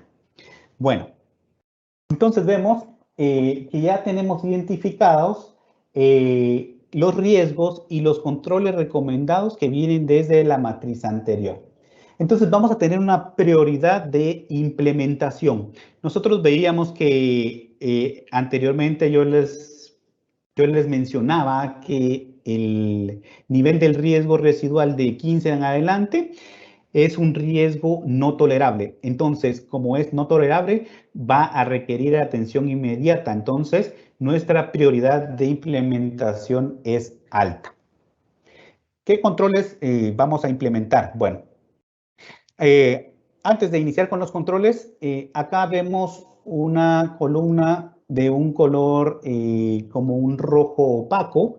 Esta columna quiero decirles que no está dentro de este plan de trabajo. Sin embargo, yo la he colocado porque me sirve y me enriquece mucho más el trabajo que voy desarrollando. ¿Por qué? Porque además me va a indicar el área evaluada y los eventos identificados. Esta columna también pertenece a la matriz de evaluación, que básicamente es la columna E y la columna F unificada. Y yo la pongo aquí en mi plan de trabajo porque me va a ir orientó este riesgo y cuáles fueron los eventos identificados. Aquí quiero hacer también hincapié en que tenemos esta matriz, parámetros mínimos que nosotros podemos aplicar. Pero si en la práctica nosotros vamos viendo que necesitamos otra columna, que hay otros elementos que pueden enriquecer este plan de trabajo, se pueden ir agregando. Lo que nosotros vamos mostrando es lo mínimo que debería de tener. Más allá de eso, podemos ir mejorándola, podemos ir adecuándola a los requerimientos, pero lo mínimo que debe de llevar es lo que aparece dentro del documento, es decir, las columnas o los encabezados que están en inglés. Entonces, podemos mejorar estos planes, podemos mejorar la matriz y en algún caso vemos que debemos de agregar algo más, podemos hacerlo, ¿sí? Puede mejorarse en función de las necesidades que tenga cada institución, pero siempre observar que lo mínimo que tiene esa matriz, ese plan de trabajo debe de quedar estipulado en estos documentos.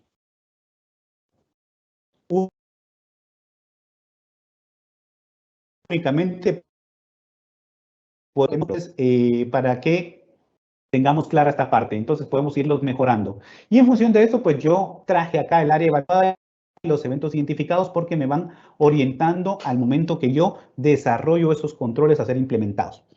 Entonces, controles a ser implementados. Yo veo que se determinó acá un riesgo que no se presupueste de manera efectiva las iniciativas nuevas y existentes que soporten las metas y los objetivos estratégicos de atención y calidad del gasto.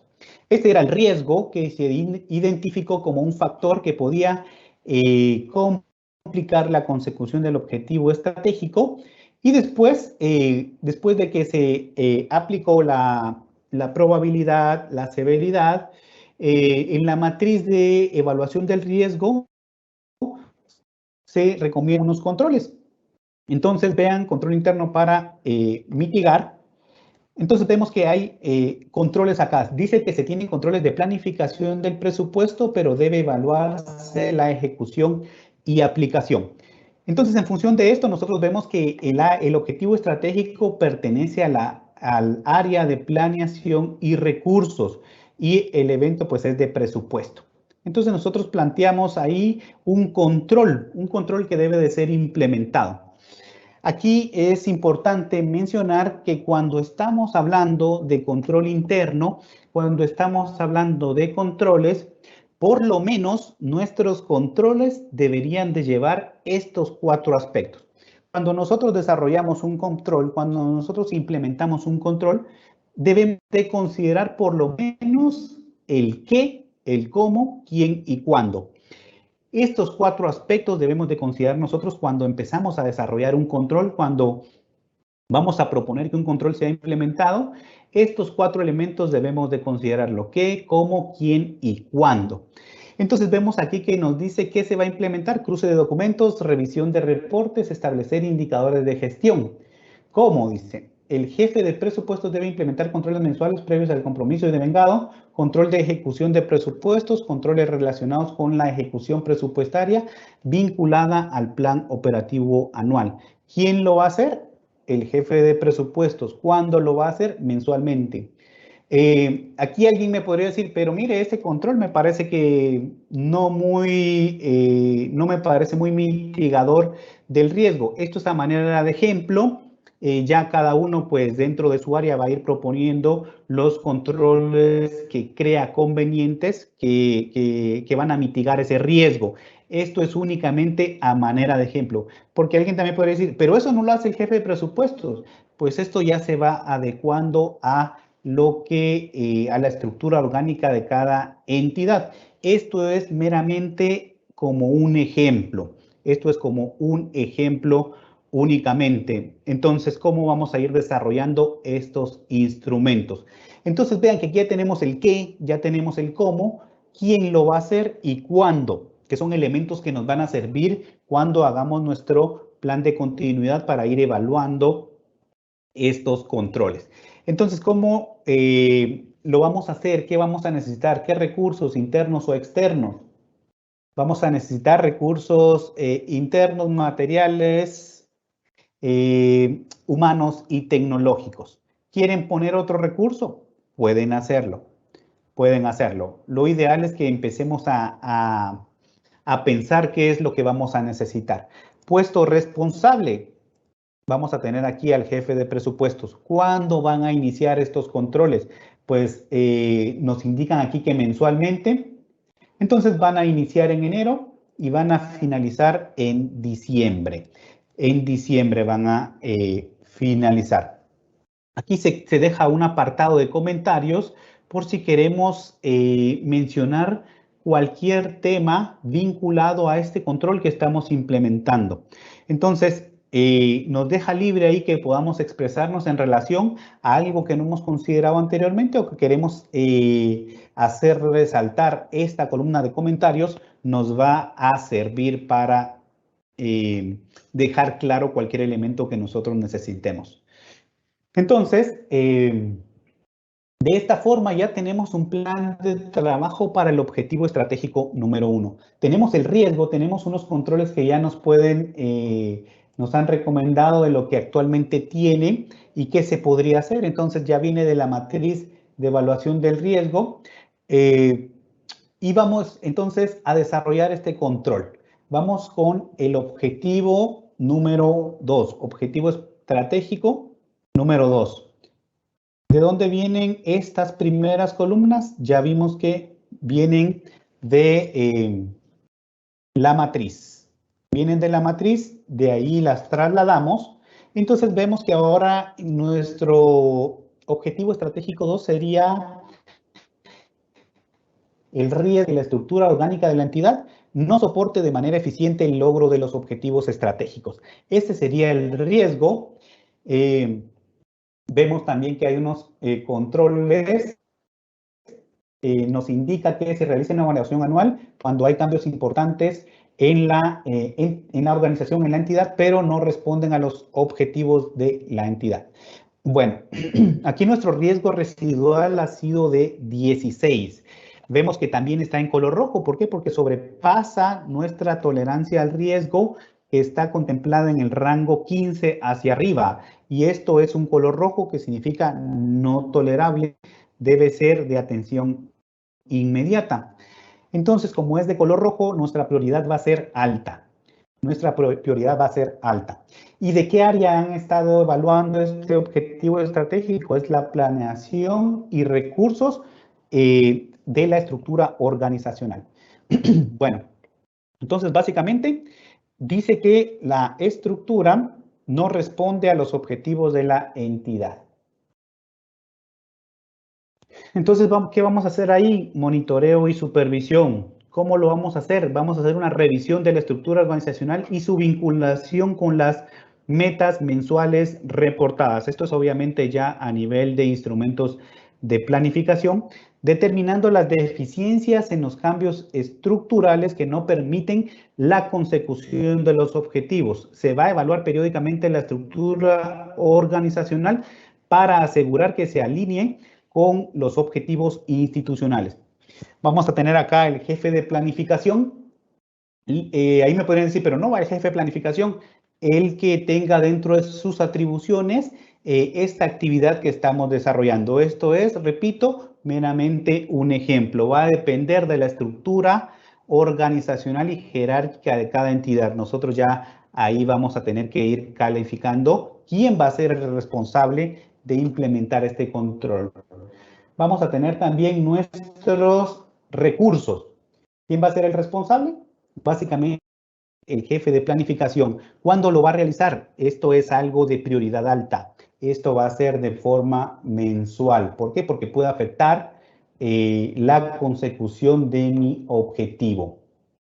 Objetivo que ustedes ya vieron de dónde fue tomado, cómo fue desarrollado, cómo se desarrolló el riesgo, por qué se desarrolló de esa forma, cuál fue la evaluación del control interno y los controles recomendados. Entonces, de esta forma ya tenemos nuestro plan de trabajo para el objetivo número 2, objetivo estratégico número 2. Vamos entonces con nuestro objetivo estratégico número 3. Ya vemos aquí un color amarillo que esto es una tolerancia al riesgo gestionable. Vamos con el objetivo número 3 entonces. El riesgo de este objetivo es que no se identifiquen o evalúen y seleccionen alternativas para proveer y asignar recursos para alcanzar los objetivos de la entidad. Entonces vamos a tener ahí que se determinan objetivos institucionales de acuerdo a las actividades de la institución, pero no llenan las expectativas. Vean que aquí al no llenar las expectativas dejamos un poco de fuera la parte financiera y nos vamos a una parte estratégica de planeación. Entonces aquí nuestra prioridad va a ser media porque vemos que no es color rojo para darle una prioridad alta. Entonces, ¿qué control podríamos implementar? Esto, repito, es a manera de ejemplo. Alguien puede pensar aquí un control más eficiente sería este. Entonces ya cada uno dentro de su entidad pues lo va a ir proponiendo. ¿Qué haríamos entonces? ¿Qué podemos hacer? Revisión del desempeño operativo y estratégico. ¿Por qué? Porque estamos diciendo que los objetivos institucionales no llenan las expectativas. Y entonces, ¿cómo lo vamos a hacer? Vamos a desarrollar técnicamente e implementar los indicadores de gestión, puede ser a través de paneles de monitoreo, que permitan medir el cumplimiento de los objetivos institucionales alineados a la misión de la entidad y obviamente pues vinculados también ahí, a la estructura. ¿Quién lo haría? El jefe de planificación cuando podemos poner una periodicidad mensual. Todos los recursos que vamos a ir necesitando para desarrollar ese control, vamos a poner como responsable el jefe de planificación y al ser una actividad que se va a desarrollar mensualmente, pues vamos a ponerle ahí que inicia en enero y va a finalizar en diciembre. Aquí en comentarios podemos colocar lo que ustedes crean conveniente para ampliar lo que ya estamos indicando en esas columnas. Vamos entonces con nuestro objetivo número 4. Vamos a cambiarle aquí el color para que se vea. Objetivo estratégico número 4. Trasladamos el riesgo de nuestra matriz, nos indica que los sistemas de tecnologías de la información no optimicen el desarrollo u otras prioridades de la entidad. Después vemos, cuando se evalúa el control, que existen plataformas tecnológicas, pero no son muy eficientes. Las tenemos, pero no son muy eficientes. Tenemos un riesgo residual de 20. Es por eso que nuestra prioridad de implementación va a ser alta, porque está dentro de la categoría de tolerancia al riesgo como no tolerable, es decir, requiere atención inmediata.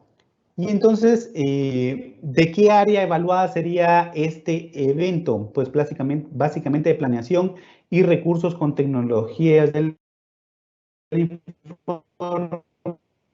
información, tecnologías de la información, soporte, seguimiento. Entonces, ¿qué controles implementaríamos? Controles de indicador, ¿cómo lo haríamos? Entonces, desarrollaríamos e implementaríamos medidas para detectar los desvíos de la eficiencia y la eficacia operativa en las plataformas tecnológicas. Cumplimiento de los objetivos operacionales para considerar la actualización de la plataforma. ¿Quién lo haría? El jefe de desarrollo tecnológico. En enero y febrero, ahí desarrollarían estos indicadores. ¿Qué recursos podemos utilizar? Pues ya los vamos identificando. El responsable, jefe tecnológico, y aquí básicamente consideraríamos dinero a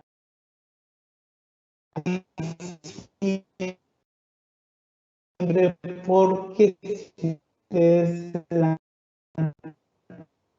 cuenta, también tenemos una parte de monitoreo,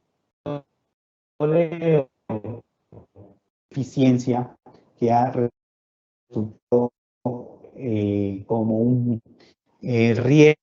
riesgo al momento de evaluarlo contra los controles internos. Entonces, ya tendríamos nuestro plan de trabajo para el objetivo número 4. Lo hacemos ahora para nuestro objetivo número 5. ¿Qué riesgo se identificó ahí? Que la máxima autoridad no establezca un entorno de control que promueva la integridad, los valores éticos y la competencia leal de los empleados, así como la adecuada asignación de autoridad y responsabilidad. Bueno, tenemos este riesgo y también nos indican desde la matriz de evaluación que hay una concienciación en el entorno de control, pero se dificulta por las malas prácticas de algunas personas. Eso es lo que nos dicen en función de la evaluación que se hizo en la matriz de evaluación de riesgos. ¿Qué prioridad de implementación vamos a tener acá?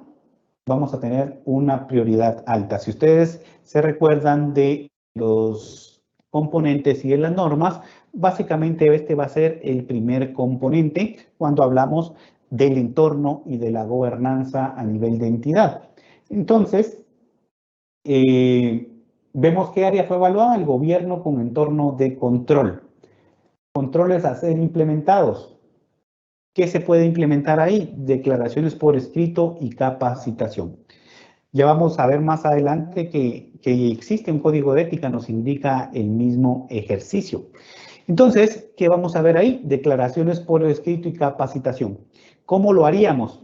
Hay que establecer la declaración por escrito en la que cada trabajador firme que conoce y asume los parámetros de conducta y actitudes no permitidas de los funcionarios y servidores públicos de la institución, así como capacitar a todo el personal de la institución en temas relacionados al código de ética y su reglamento. ¿Quién lo haría? La unidad de capacitación y recursos humanos. ¿Cuándo? Mensualmente, porque sabemos que este tema ético pues es un tema muy dinámico y que tenemos que irlo trabajando pues muy constantemente por ser parte de la cultura. Entonces, aquí como ejemplo, nosotros vimos que dentro de Contraloría, pues nuestras máximas autoridades, cuando se lanzó el Código de Ética, ellos fueron los primeros que firmaron esta declaración por escrito, donde se indicaba que todos los colaboradores de Contraloría General de Cuentas conocíamos estas conductas y estas actitudes a las que nos debíamos de ceñir y nos comprometíamos a actuar con ética y con integridad. Entonces, esta es una declaración por escrito que va a fortalecer este elemento que hemos determinado acá como un riesgo. Y obviamente a la par de esto, siempre ir generando estos elementos de capacitación porque hay que ir trabajando en todos los colaboradores que conozcan en primer lugar estas conductas, la forma en que deben de conducirse, qué no es permitido dentro de la institución, qué es permitido. Entonces, esto veíamos como un control a ser implementado. ¿De qué forma? Mensualmente. ¿Cuáles son los recursos que vamos a utilizar? Pues bueno, los colocamos ahí, colocamos también financieros porque vamos a realizar ahí capacitaciones. ¿Quién va a ser el responsable? El encargado de capacitación o coordinador de recursos humanos, dependiendo de la entidad, cuándo va a iniciar y cuándo va a finalizar. Estamos colocando nosotros ahí cuándo queremos que inicie, cuándo queremos que finalice. Recordemos que es un riesgo residual no tolerable, entonces debemos de implementarlo de manera inmediata. Todos los riesgos residuales que sobrepasen la tolerancia de 15 o el rango de 15, debemos de implementarlos de manera inmediata. ¿Por qué? Porque van a afectar la consecución del objetivo estratégico. Yo creo que vamos a hacer un par de objetivos más y haciendo estos objetivos, pues ustedes ya van a ver que pueden ir realizando todos los demás porque la metodología, la dinámica siempre va a ser la misma. Estos apartados que nosotros vamos llenando, por favor recordarles que siempre va a ser realizado de manera participativa en la que todos, ya sea servidores o funcionarios públicos, participemos de este proceso de identificación y gestión de riesgos, así como de implementación de controles. Todos debemos de participar, todos somos parte del control interno y de la gestión de riesgos. No es una unidad únicamente, no es solo la unidad de gestión de riesgos, no es solo auditoría interna, esto atañe a todo el personal. Todos somos parte y estamos inmersos dentro de ese ciclo de gestión de riesgos y de control interno. Entonces, veamos nuestro objetivo estratégico número 6. Objetivo estratégico número 6. Indica que no se establezca una visión y misión hacia iniciativas clave, incluyendo servicios, productos y programas que impulsarán el crecimiento institucional. Esto es lo que se veía como un riesgo en nuestra matriz de evaluaciones a reducir riesgos. Entonces, identificado con el objetivo estratégico número 6, tenemos un nivel de riesgo residual de 12. ¿Qué controles se tienen y cuáles pueden ser recomendados? Nos indican que la visión y misión de los servicios, productos y programas de la entidad, pero falta cumplirlas. Existen, pero falta cumplirlas. Entonces, ¿qué prioridad vamos a tener ahí? Una prioridad media porque se encuentra dentro del parámetro gestionable. Va a estar dentro de nuestro parámetro gestionable, entonces le vamos a dar una prioridad de implementación media. ¿Qué área estoy evaluando ahí? Estoy evaluando las iniciativas estratégicas relacionadas con la misión y la visión institucional. ¿Qué controles podemos implementar ahí? Podemos implementar una socialización. Decimos que tenemos la visión y misión acorde a los programas de la entidad, pero falta cumplirlas. Entonces, posiblemente no se cumplan porque no se conocen o porque no se conoce cómo yo aporto a esa misión, a esa visión de la entidad. Puede ser un factor, puede ser una causa que esté limitando la consecución de este objetivo y esté alimentando este riesgo. Entonces, ¿qué podría hacerse ahí? Una socialización.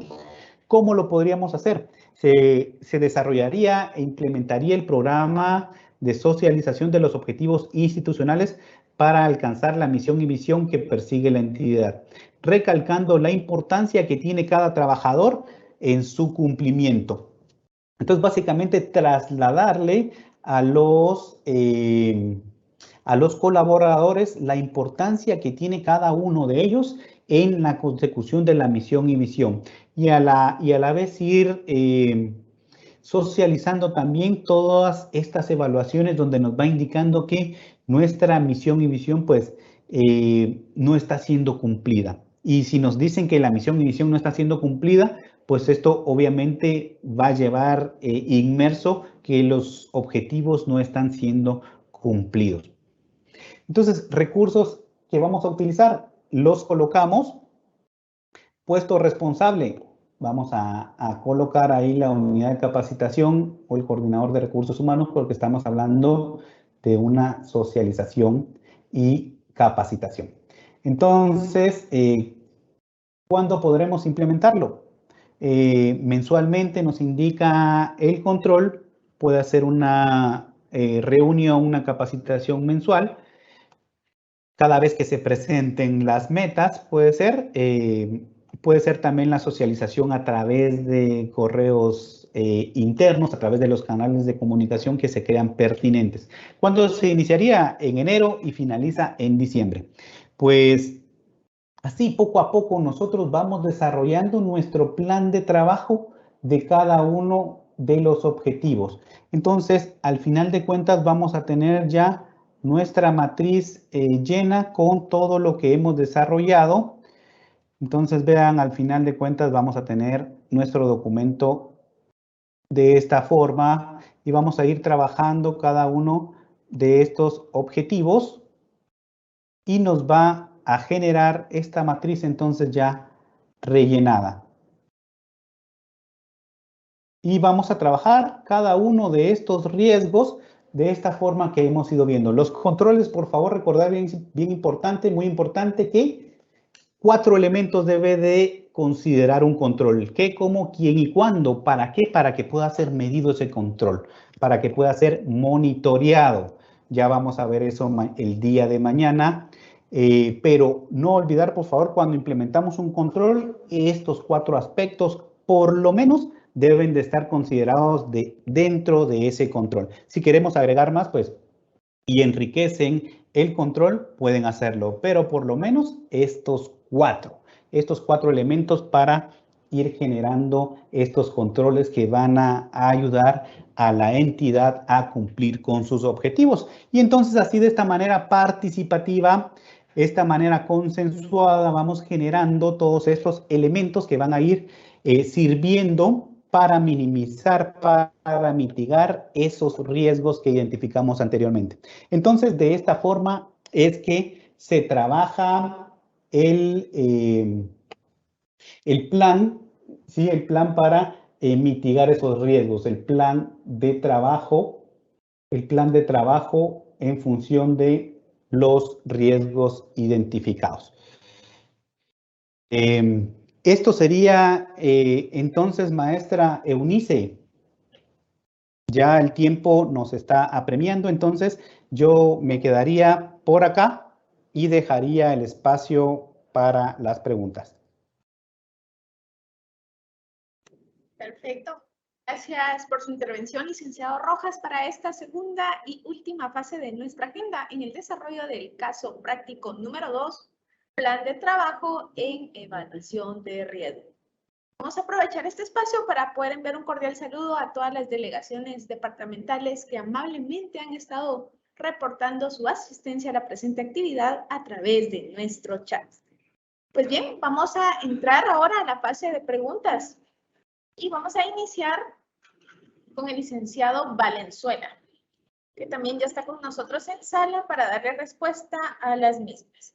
La primera pregunta que tenemos, licenciado Valenzuela, dice de la siguiente manera.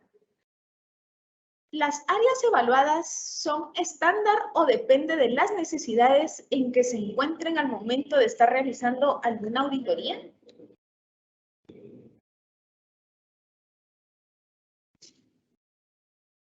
Quiero comentarles que lo que es la parte del Sistema Nacional de Control Interno es específicamente para el desarrollo de lo que es cada una de las entidades. Lo que presentamos en lo que es el inventario de riesgos no son las áreas necesariamente para hacer una auditoría. Por lo tanto, si nos ponemos en el contexto del Sistema Nacional de Control Interno, la entidad tiene que preparar todo el esquema establecido en SINASIG. En el caso de lo que son las direcciones y auditorías gubernamentales, lo que tienen que hacer es hacer su evaluación de riesgos y basado en eso, hacer la auditoría de acuerdo a lo que hayan planificado. Gracias, licenciado Valenzuela. Siguiente pregunta. asignan el valor al control mitigador? He observado que en todos los riesgos se tiene el valor número 1. Muchas gracias.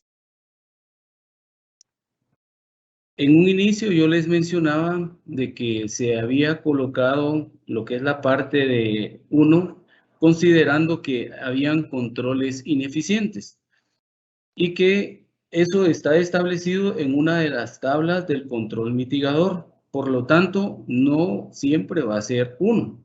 Puede ser de 1 a 5. Mientras más fortalecido esté el control, entonces en esa función va a disminuir lo que es el riesgo residual. Por lo tanto, ahí se determina si el riesgo es ineficiente, si está fortalecido, y de eso va a depender la calificación. Gracias, licenciado.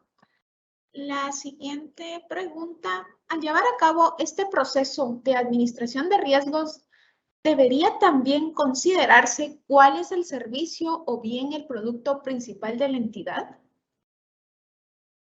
Sin duda alguna es la base principal para la preparación de todo lo que es el sistema de gestión de riesgos, considerando que el servicio o producto puede ser el objetivo institucional principal para la entidad.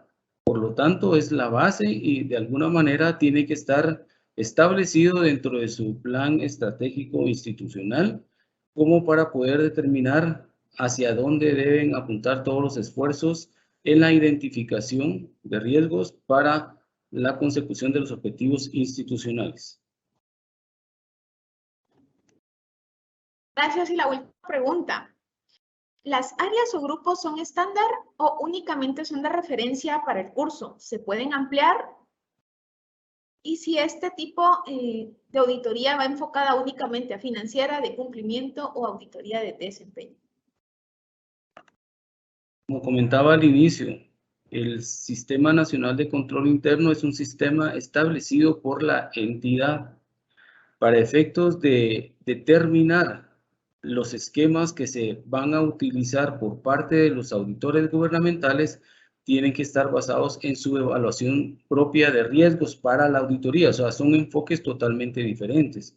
La entidad evalúa sus riesgos y el auditor gubernamental evalúa cuáles son los riesgos que tiene que cubrir para efectos de el examen que esté realizando, sea financiero, de cumplimiento o de desempeño. Perfecto, muchas gracias, licenciado Valenzuela. Son todas las preguntas que se tenían para su persona. Y ahora procede este espacio al licenciado Wilberto Rojas. Licenciado Wilberto Rojas, la primera pregunta para su persona dice de la siguiente manera: ¿el mapa de riesgo inherente es igual al mapa de riesgo residual?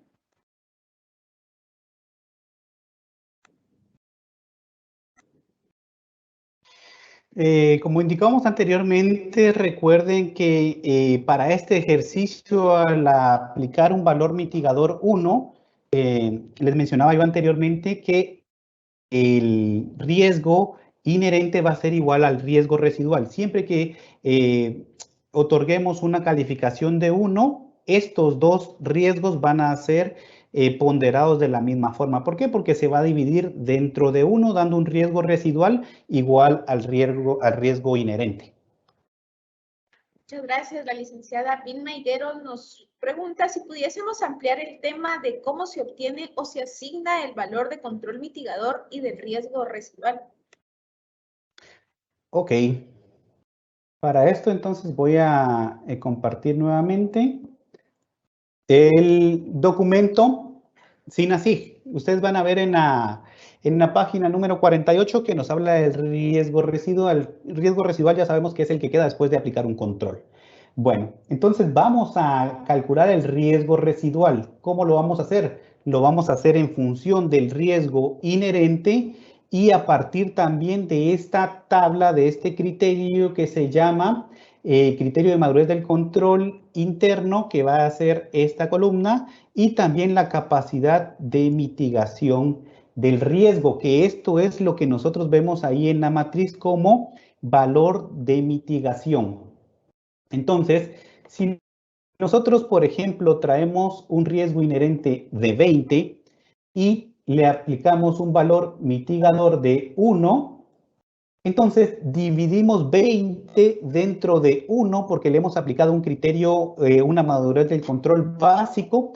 Y entonces vemos 20 dividido 1, 20 mi riesgo inherente y 1 la calificación del valor mitigador que le he dado.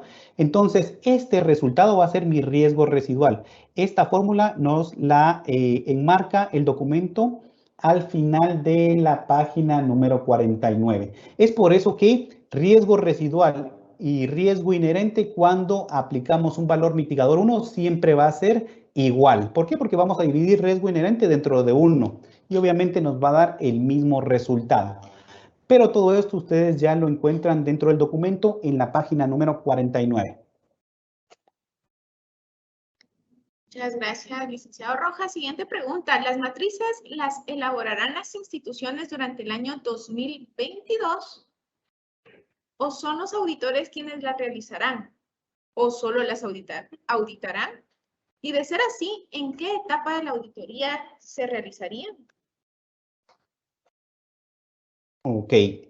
Recordemos que el acuerdo EA 28-2021 nos indica en su artículo 7 qué documentos se deben presentar al 30 de abril del año 2022. Entonces ahí nos indica que debemos de presentar al 30 de abril 2022. Vean que ya tenemos que hacer esas matrices que ustedes están viendo el día de hoy.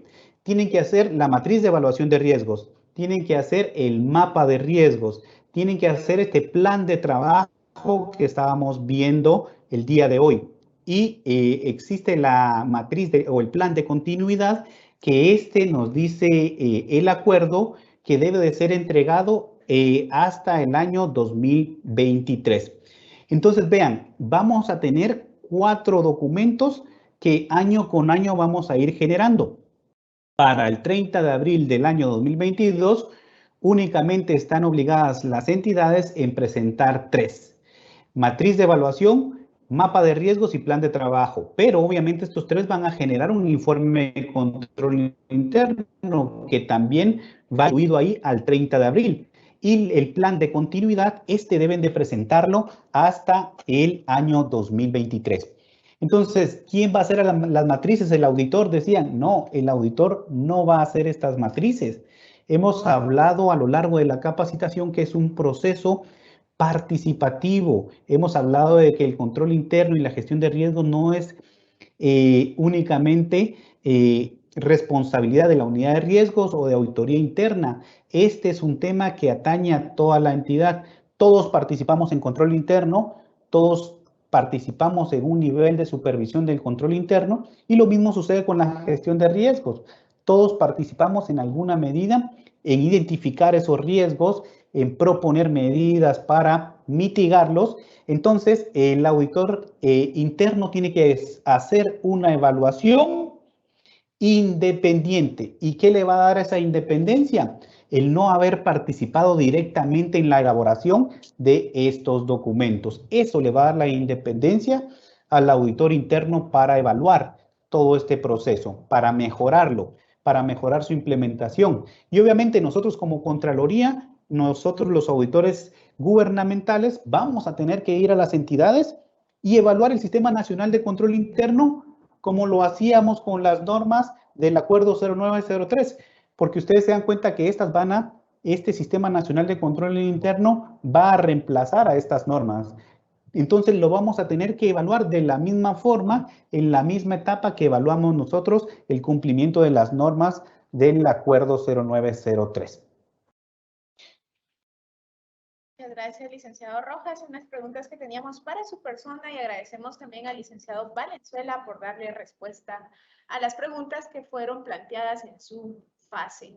Estimados participantes, ya se encuentra circulando el formulario de evaluación con el cual deseamos determinar su nivel de satisfacción, así que los invitamos a que puedan llenar dicha actividad. Nacional de Control Interno Gubernamental es de observancia general para todas las entidades sujetas a fiscalización. La aplicación Los objetivos, responsabilidades, componentes y normas de control servirán para la toma de decisiones oportunas, ya que está diseñado para proporcionar una seguridad razonable en el cumplimiento de los objetivos institucionales. Hemos llegado al final del programa de esta tercera de 4 capacitaciones, agradeciendo a todos su en nombre de la Dirección de Formación y Capacitación en Fiscalización y de Control Gubernamental. Invitados para que mañana nos acompañen, los esperamos, les deseamos un exitoso día. Hasta pronto.